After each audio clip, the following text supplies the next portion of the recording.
गया है कि ट्रंप ने बाद में बातचीत की, दोनों को एक जैसा तौला और यहां तक कि कश्मीर को लेकर मध्यस्थता की पेशकश की। ये जो पाकिस्तान चाइना इंस्टीट्यूट है, ये चाइना में नहीं है, ये इस्लामाबाद में है। और इस्लामाबाद में पाकिस्तान चाइना इंस्टीट्यूट की रिपोर्ट ये बताती है कि ये असल में सीज फायर की जो पहल थी वो हुई थी पाकिस्तान की तरफ से। पाकिस्तान के डीजीएमओ ने भारतीय डीजीएमओ को फोन करके सीज फायर की अपनी मंशा से अवगत कराया था। तो जाहिर है वो लोग जो ये कहते हैं कि भारत ने न जाने क्यों उस समय मौका गंवाया और एक तरीके से किसी दबाव में सरेंडर कर दिया, ये बहुत बड़ा जवाब है उन लोगों के लिए, क्योंकि भारत अपनी तरफ से नहीं कह रहा है, पाकिस्तान की रिपोर्ट में ये खुलासा हुआ है। मेरे साथ मेजर गौरव आर्य जुड़ रहे हैं और मेरे साथ एयर मार्शल पीके श्रीवास्तव भी हैं। बहुत स्वागत है आप दोनों का, जय हिंद। सबसे पहले तो ये कि ये रिपोर्ट पाकिस्तान चाइना इंस्टीट्यूट की रिपोर्ट, और इसमें सिर्फ ये तो है ही कि डीजीएमओ ने फोन किया और पाकिस्तान के डीजीएमओ ने कहा कि भाई सीज फायर चाहते हैं हम लोग। तो अब दूसरे ये भी कि इसमें चाइना को हीरो और अमेरिका को विलेन पेंट करने की कोशिश की गई है। ये जो है पहला हिस्सा तो जाहिर है दुनिया जानती है, वही बात पाकिस्तान दोहरा रहा है, लेकिन इसका दूसरा हिस्सा क्या कहता है मेजर गौरव आर्य?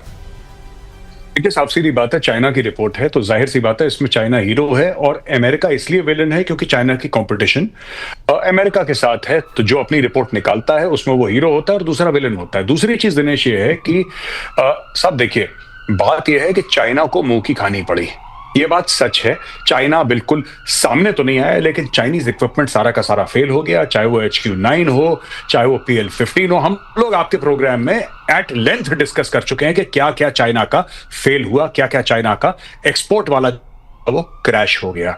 तो अब चाइना कवर अप कर रहा है और धीरे धीरे इसकी, और कोई बात नहीं, इसकी परतें खुल रही हैं धीरे धीरे। अभी तो और रिपोर्ट्स आएंगी, जैसे कि गलवान में क्या हुआ था, चाइना ने बोला हमारा एक सोल्जर भी नहीं मरा, 1 साल के बाद बोला 4 मरे, फिर उसके बाद रशिया की रिपोर्ट आई कि नहीं इनके 47 मर गए।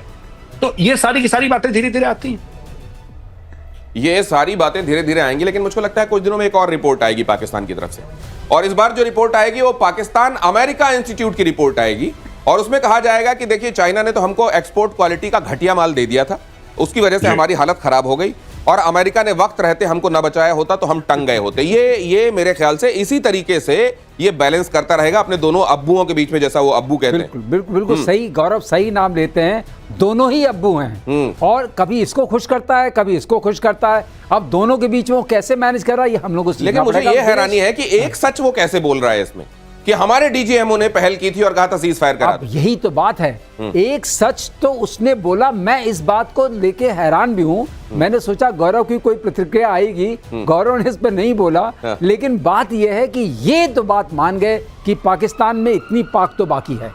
नहीं, मुझको लगता है कि आप किसी किताब में अंदर झूठ परोस रहे हो तो कवर आप सच का चढ़ा देते हैं ताकि अंदर का कंटेंट आपको सच लगे। अब मैं बताता हूँ क्यों उनके अंदर ये बात उठी होगी। उन्होंने कहा अगर हमारी आगे वाली बात को किसी को मानना है जो आपने बोला, तो एक पहला वाला सच बोल दो, जिज्ञासा आ जाएगी, फिर उसके बाद जो बोलते रहोगे माना जाएगा सच, क्योंकि उसमें निकल रहा है चाइना हीरो और अमेरिका विलेन। ये वाली कहानी है ये। तो ये जैसे किताब में प्राक कथन लिखा जाता है ना, उसमें कुछ सच सच बोल दीजिए आप, उसके बाद पूरा कंटेंट झूठ परोस दीजिए। इस तरीके की पाकिस्तान चाइना रिपोर्ट है। अगली खबर यह है कि युद्ध के दौरान ईरानी राष्ट्रपति पर मोसाद ने किया था अटैक। मसूद पेजेश्कियान को मारने पहुंचा था इजराइल का जेट, 6 मिसाइलें मारी और मसूद पेजेश्कियान के पैर में आई चोट। आपातकालीन सुरंग से बाहर निकले सभी लोग, और मसूद पेजेश्कियान बीते दिनों ये भी कह चुके हैं कि असल में खामेनेई नहीं, वो है मुख्य टारगेट। ऐसे में ये सामने आना और इतने दिनों बाद आना, देखिए एक चीज और हो सकती है, पेजेश्कियान वहां पर ये स्थापित करने की कोशिश में भी हो सकते हैं कि असल में बड़ा टारगेट मतलब बड़ा हीरो, बड़ा टारगेट वो है, इसका मतलब अपने कौम के बड़े हीरो भी वो हैं। या फिर यह भी हो सकता है कि वाकई पेजेश्कियान को पहले निशाना बनाना चाहता है इजराइल, और ये बात पेजेश्कियान पढ़ चुके हैं। इसमें सच्चाई क्या है मेजर गौरव आर्य आपको बताएंगे।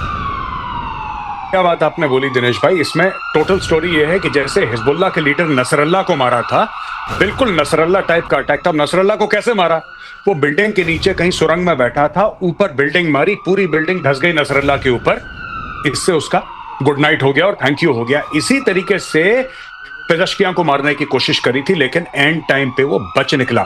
जहां तक वो बात है कि साहब मैं असली लीडर हूं और मुझे लगता है कि सबको, देखिए ट्रंप ने भी बताया था कि खमेनी कहां छुपा है हमें पता है, यही बात इजरायलियों ने भी बोली थी। तो मुझे ऐसा लगता है कि ऐसा नहीं कि इफ इसको मारेंगे या इसको नहीं मारेंगे, मुझे लगता है कि पूरी ईरान की लीडरशिप इजराइल के रडार में है, जहां मौका मिल जाए वहां ठोक देंगे। मुझे ऐसा लगता है कि पेजेश्कियान भी टारगेट पे है, खमेनी भी टारगेट पे है, जितने लोग हैं सबके सब। आप देखिए कितनी बड़ी बात है ये दिनेश, कितनी बड़ी बात है। After all Pezeshkian is head of state, एक देश का, एक सॉवरेन इंडिपेंडेंट देश का हेड ऑफ स्टेट है।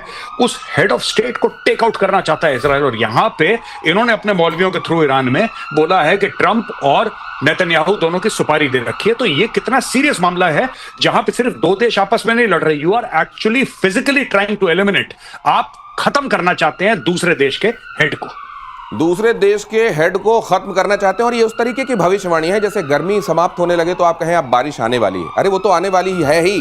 वहां का हर एक महत्वपूर्ण व्यक्ति इजराइल के निशाने पर है, वो जो इस समय के डिस्पेंसेशन को चला रहा है। अगली खबर यह कि ईरानी राष्ट्रपति पेजेश्कियान के लिए मोसाद ने बनाया था नसरल्ला प्लान, ये जिसकी चर्चा अभी मेजर गौरव वारी कर रहे थे। हसन नसरल्ला की तरह निशाना बनाने की तैयारी थी, मीटिंग हॉल को ब्लॉक करने की प्लानिंग थी। आखिरी वक्त में मोसाद का प्लान फेल हुआ। वैसे मार्शल श्रीवास्तव, ऐसा बड़ा कम होता है कि मोसाद का प्लान फेल हो। यहां इनकी तकदीर थोड़ी काम कर गई दिनेश। हुआ ये कि जिस F-15 से इन्होंने 6 मिसाइल मारी, उस F-15 में फ्यूल का संकट आ गया, तेल का संकट आ गया, उसमें कोई प्रॉब्लम हो गई और उसको निकालना पड़ा वो रिफ्यूलिंग कराने के लिए। F-15 के मार्केट के लिए एक और बुरी खबर है ये बहुत बुरी खबर है। उसके बाद क्या हुआ, जो इनको ऐसी लगी, अदरवाइज इन्होंने ऑलमोस्ट अचीव कर लिया था। ये क्या टारगेट कर रहे थे, सारे एग्जिट्स, सारे एंट्रेंसेस, इनका वेंटिलेशन सिस्टम, इनका पावर सिस्टम, सब टारगेट पे था और पूरा टारगेट हो चुका था। लेकिन वो लास्ट मिनट जिसे कहते हैं ना, वो चूक सी हो गई और इस चूक की वजह से अब खंडहर गिरे और हर चीज को सुप्रीम लगाते हैं। ये मीटिंग कौन सी थी, नेशनल सिक्योरिटी काउंसिल की, उसके आगे सुप्रीम लगा दीजिए, supreme national security council. Leader है तो उसके आगे सुप्रीम लगा दीजिए, सुप्रीम लीडर। तो हर चीज सुप्रीम हो जाती है, लेकिन पिटती बहुत ज्यादा है। ये सुप्रीम जो पिटता है, इसमें कहीं विटकॉफ अगली बार कतर में जब मिलेंगे तो ये मैसेज लेकर तो नहीं जाएंगे कि बाकी सब कहो, लेकिन यार F-35 को बीच में मत लाओ please. Major Gaurav Arya. F-15 नहीं, बिल्कुल देखिए, जो F-15 का ये है कि ये एक एयरक्राफ्ट है जो पहले अमेरिका ने कोशिश करी थी भारत को बेचने की। F-15 ईगल, जो EX इसका ईगल वेरिएंट है, ये बेचने की कोशिश करी। F-21 सुनने में आया है कि मदर कंपनी ने अपने वहां से हटा दिया इसको सामने से। अब वो जो वेबसाइट पे था उसका नाम रिमूव कर दिया है, देव रिमूव्ड F-21। सो जहां के F-15 की बात है, yes this are bad for the, this is bad for the image. But मैं आपको बात बताऊं, लार्जली मुझे ऐसा लगता है दिनेश कि it was a grand success. इनका मिशन जो चाह रहे थे वो ट्रंप अगर इनका सीजफायर ना करवाता, अभी तक ये सबको निपटा चुके होते।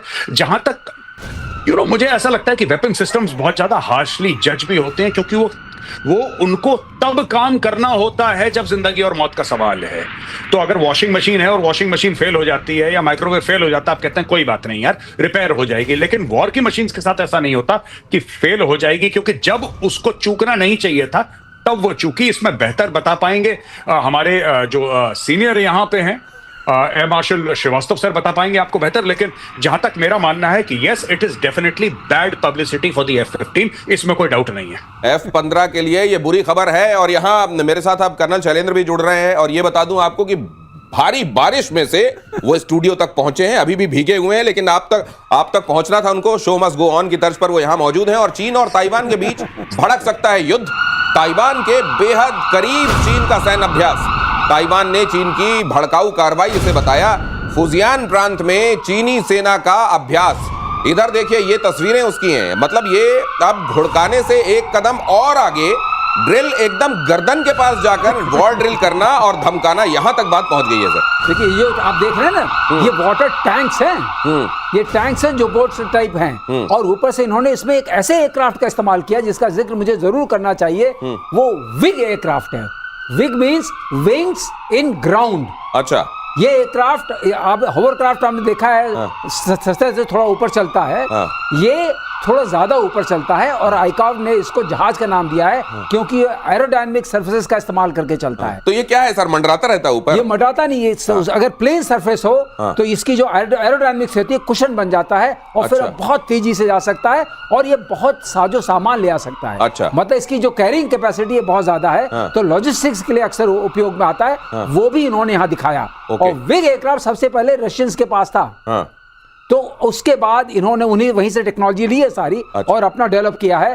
अगर विग भी एक्शन में आया है तो ये दिखाने की कोशिश कर रहे हैं कि लॉजिस्टिक्स भी हम सॉर्ट आउट कर रहे हैं और ये जो वाटर टैंक्स टाइप चीज दिखा रहे हैं इससे दिखाने की कोशिश कर रहे हैं हम आपके जो वैसे नुकीले और कटीले टाइप के जो तट हैं वहां भी पहुंच सकते हैं। तो ये एक्सरसाइज, लेकिन ध्यान रखिएगा रोनाल्ड रेगन भी वहीं पूरी की पूरी फ्लीट खड़ी हुई है साउथ चाइना सी में, वो भी इसको देख रहे हैं। तो इतना नहीं कि सब लोग देख नहीं रहे, इतना आसान नहीं होगा चाइना के लिए, लेकिन हाँ मसल फ्लेक्सिंग में आज सारी मसल दिखा दी हैं। ताइवान को लेकर डेडलाइन भी देते रहते हैं कर्नल साहब, इन्होंने कभी 35, कभी 37, कभी ये 40 तक हमारा ये डेडलाइंस और इसके बीच में ये ड्रिल। और जय हिंद, नमस्कार। अगर आप चाइना की ड्रिल ताइवान के ऊपर देखें तो गिनती में आता है ये 37वीं ड्रिल है पिछले 2 साल के अंदर। कभी वो बोलते हैं 24 एयरक्राफ्ट उड़ा दिए, कभी 20 मिसाइल उसके ऊपर से चली गई, जाकर समुद्र में गई। अटैक क्यों नहीं कर रहे? देखिए ये है स्ट्रैटेजी यूएस और चाइना जैसी कंट्रीज की, अटैक करूंगा नहीं और चैन से जीने दूंगा नहीं। चैन से जीने क्यों? क्योंकि ताइवान ने आप देखिए अपनी आर्मी को कहां से कहां बढ़ाया है, कितने जहाज खरीद रहा है, सब कुछ हो रहा है और ये सूट करता है किसको? यूएस को सूट करता है। तो ये एक तरीके का ना एक बिजनेस बन गया है, डराओ धमकाओ और एक ऐसा माहौल बनाओ कि दुनिया में आप ही फिर पीस करा लो। ज्यादा बड़ी बात ये है। तो आप दोनों तरफ से देखें तो एक हाथ में लड्डू और पता नहीं दूसरे हाथ में क्या है वो बोला जाता है। बट ज्यादा बड़ी बात यह है, आप मान लीजिए मेरी बात, चाइना अटैक नहीं कर पाएगा। चाइना के ऊपर इतना प्रेशर है कि वो अटैक नहीं कर पाएगा। यूएस हमेशा चाहेगा। नहीं, लेकिन इसका एक दूसरा पहलू भी है मेजर गौरवारी, और वो मैं आपसे जानना चाहता हूं कि इस तरह की मसल फ्लेक्सिंग बेशक दुनिया ये जाने, ये समझे कि ये केवल धमकाने के लिए है, डराने के लिए है, लेकिन ये होगा नहीं कभी। लेकिन उसके बावजूद वो कंट्री जो रिसीविंग एंड पर होती है उसको अपने साजो सामान बढ़ाने पड़ते हैं। नहीं, मुझे ऐसा लगता है कि होगा, आज नहीं होगा, कल नहीं होगा, 5-10 साल में जरूर होगा। China will make a move. उसका कारण है, मैं आपको बताता हूं। आज की तारीख में चाइना को ताइवान से डर नहीं है।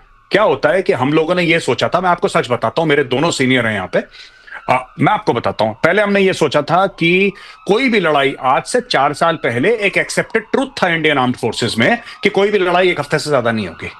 हम लोग बात करते थे कि 10 दिन, 15 दिन, 1 महीना तो बहुत ज्यादा है, 2 हफ्ते में निपट जाएगी।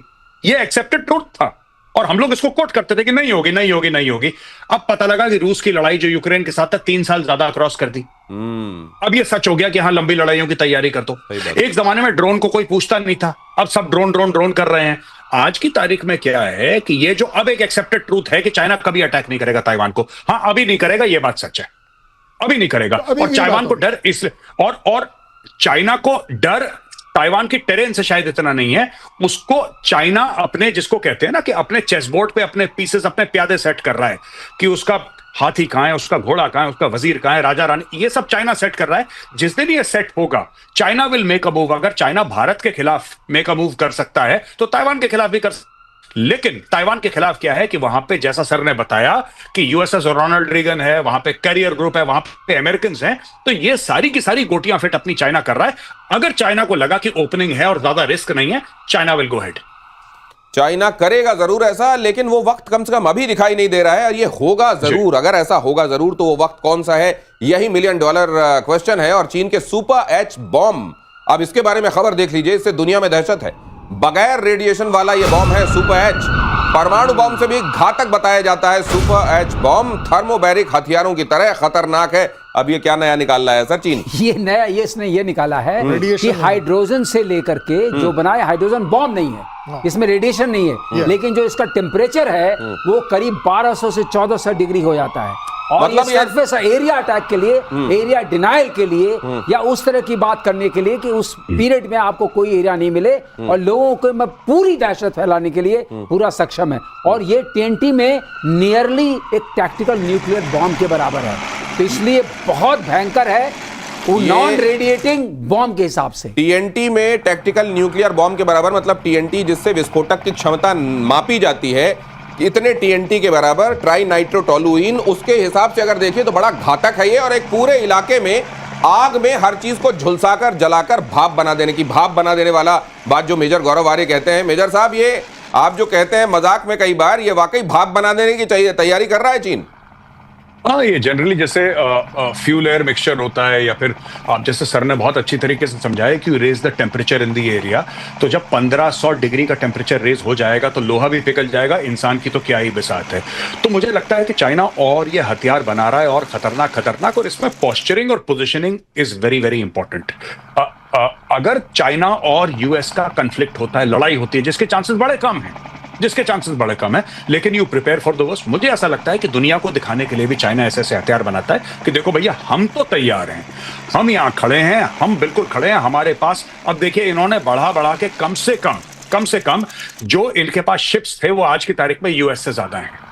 आप ये देखिए ना, Chinese navy today is larger than the US navy. हाँ ठीक है, उनके पास 11 न्यूक्लियर एयरक्राफ्ट कैरियर हैं, और टनेज चाइनीज से कहीं ज्यादा सुपीरियर है, कैपेबिलिटी चाइना से ज्यादा सुपीरियर है। लेकिन एक मापदंड में चाइना आगे निकल गया, नंबर ऑफ वेसल्स। हाँ, वही ये जो थर्मोबैरिक की आप बात कर रहे हैं, यही ये जो बॉम्ब्स की बात कर रहे हैं, चाइना धीरे धीरे एक एक करके पैसा इसमें डाल रहा है, और अपनी कैपेबिलिटीज ऐसे, उसको पता है, दुनिया देख रही है। ये अमेरिका के लिए तो है, लेकिन ये उन कंट्रीज की तरफ के भी दर्शाता है। चाइना फोकस कर रहा है उन देशों की ओर, दिनेश भाई, जो देश अनडिसाइडेड हैं। हम चीन के साथ हैं, अमेरिका के साथ हैं, अनडिसाइडेड हैं, कि we are the next super power, और हम अमेरिका को गिरा देंगे उसकी पोजीशन से। मुझे लगता है ऑप्टिक्स भी इसमें बहुत बड़ा काम। दिनेश, एक बात ऐड कर दूं, गौरव ने बहुत अच्छी बात की, और उससे मुझे याद आया, चाइना जब इकोनॉमिकली बहुत आगे था पुराने जमाने में, उसने चाइनीज वॉल बनाई, एक प्रोटेक्शन का घेरा बनाया कि हमारे ऊपर कोई आ न सके। चीन की दीवार, ये सीधी बात है। इस जमाने में वो तो चलेगा नहीं,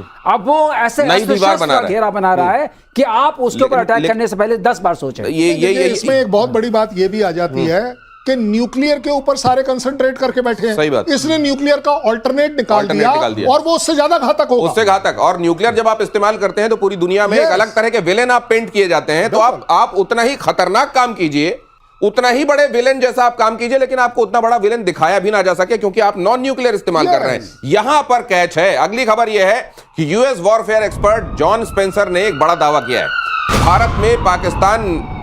भारत जो है वो पाकिस्तान में कहीं भी हमला करने में सक्षम है। ऑपरेशन सिंदूर में भारत की सैन्य क्षमता शानदार थी, उन्होंने कहा कि भारत ने दिखाया कि वो जो चाहे कर सकता है, और ये ऐसे व्यक्ति हैं जिनका वॉरफेयर के मामले में जो कहा हुआ है उसको महत्व दिया जाता है दुनिया भर में। जॉन स्पेंसर ने यह बात कही, ये जरा सुन लीजिए, और उसके बाद मेजर गौरव आर्य के पास चलते हैं।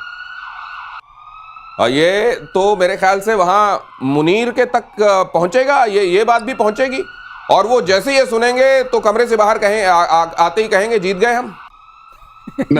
मुनीर को तो साहब ये सब पता ही है, मुनीर ने तो देखा। ये तो अमेरिकन जॉन स्पेंसर जो हैं, जो भी साहब का नाम है, ये तो बता रहे हैं, अपना एक व्यू बता रहे हैं, एनालिसिस बता रहे हैं ये। लेकिन मुनीर ने तो झेला है ना, वो ब्रह्मोस सर पे गिरते हुए, वो स्कैल्प, वो हैमर, वो सुखोई, वो रफेल, वो मिग, ये तो उसके ऊपर बरसा है बेचारे के ऊपर, मुनीर के ऊपर। तो मुनीर को तो क्या ही स्टोरी आप समझाएंगे। हाँ, अब ये पाकिस्तानी सबसे पहले कहेंगे कि ये रिपोर्ट गलत है, ये कहेंगे भारत और अमेरिका के रिश्ते बहुत अच्छे हैं, इसलिए भारत और अमेरिका ने मिलकर हमारे खिलाफ साजिश करी है कि सबको ऐसा बताओ कि हमारा मोराल गिरे, लेकिन हम जज्बे वाली कौम है, कलमा पढ़ के हमारा मुल्क बना था, और फतेह तो हमारी होगी। यही चलने वाला है, यही स्टोरी आगे की।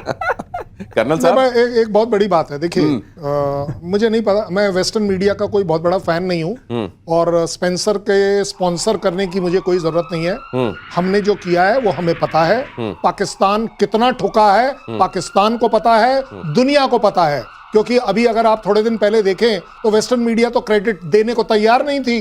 अब जैसे जैसे फैक्ट्स एंड फिगर आ रहे हैं कि पहले था कि घूसा मारा, नहीं घूसा नहीं मारा, अब लगा है कि टांग मारी है, टांग भी नहीं मारी है, अब लग रहा है कि किक लगी है पाकिस्तान को। अब ये तीनों तरफ से अगर आप देख लें, Spencer is only one of them. इसकी स्पॉन्सरशिप की मुझे जरूरत नहीं है, बट अपने आप में इस समय पूरा वेस्टर्न मीडिया पागलपन में छाया हुआ है कि अब एक एक कर जो इंडियन मीडिया ने चीजें कही थी, जो प्रूफ दिखाए गए थे, वो प्रूव होते चले जा रहे हैं कि वो सही है। और तभी आप देख रहे हैं आज पाकिस्तान की आवाम पूछ रही है, अगर आपने जीता तो क्या जीता। मैं मानता हूं उन्होंने जीता, और मैं हर बार बोलता हूं उनकी जान बच गई, लाखों पाए। जान बची तो लाखों पाए। और ईरान इजराइल युद्ध को लेकर एक बड़ा खुलासा आपके सामने रख रहा हूं। पाकिस्तान ने